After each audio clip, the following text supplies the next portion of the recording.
Mesdames, Messieurs, bonjour et bienvenue sur notre chaîne YouTube. Ici nous vous donnons la clé, alors si vous êtes nouveau, abonnez-vous et cliquez sur la cloche de notification pour ne plus rien manquer. Cela fait, on peut commencer. Comment développer l'Afrique quand la gouvernance se pervertit au crime et à la délinquance judiciaire? Le pittorex de l'avenir composé des mots anticipés, Pierre-Marc Orlan, dans le mémorial du Petit Jour, insiste sur les projections saines qui libèrent les hommes, leur avenir, le développement des sociétés, des peuples, des nations et des républiques. Les bonnes réflexions sont des énergies positives qui balisent l'action pour protéger les hommes, favoriser le bondissement des peuples.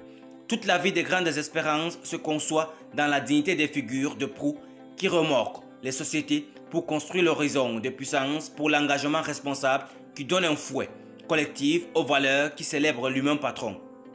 Le privilège de la pensée exercée dans la lucidité, l'ordre et la méthode et dans la générosité de l'effort élève non seulement les hommes qui s'y livrent, mais aussi des sociétés entières en ce que les objectifs de noblesse et de bonne cause sont les jalons du progrès individuel, social, politique, économique, moral, juridique, environnemental.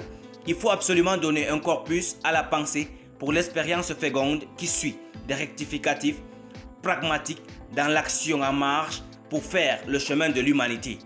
Sous les tristes tropiques, pourtant si bien pourvus de richesses, de potentiel par la graciosité de la nature, les politiques de la cupidité immature sont toujours prêts au saccage, aux cruautés diagonales, à la barbarie des armes, aux tragédies électorales, au vol, au viol, à l'enrichissement illicite pour s'écarter des fondements de vivre ensemble dans un triomphe de bassesse assombrissant l'espérance collective et abattre les repères des pères fondateurs.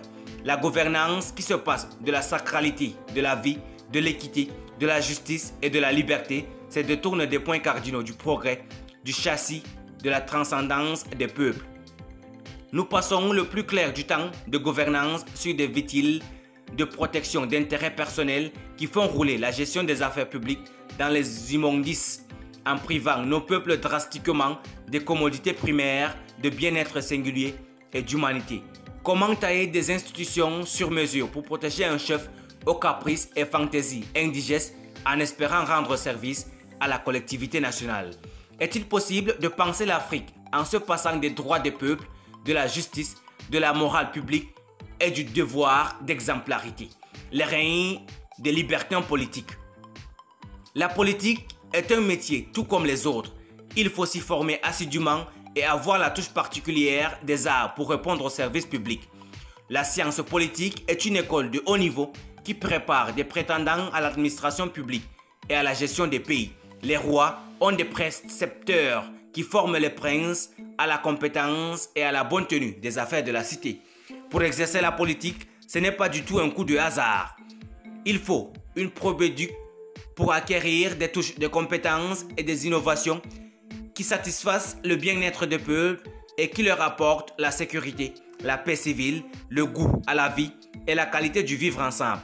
Mais c'est l'attachement aux valeurs de la République, à la dignité humaine, aux normes éthiques de justice et aux libertés qui constituent le socle de la gouvernance. Dans la plupart de nos pays, le rodage des princes et des prétendus leaders politiques au repère des principes, des préceptes à l'éducation politique ne semble plus être la puissance de l'évolution dans la noblesse de la gouvernance. Cette faillite de la formation et de l'éthique politique fait un gouffre béant de merde où nous voyons toutes les ignominies qui ravalent le niveau de la gouvernance au degré moins l'infini d'une dégringolade. Merci pour votre aimable attention. Si vous êtes nouveau, n'oubliez pas de cliquer sur la cloche de notification et de vous abonner à la chaîne. Merci et à très bientôt pour une nouvelle vidéo.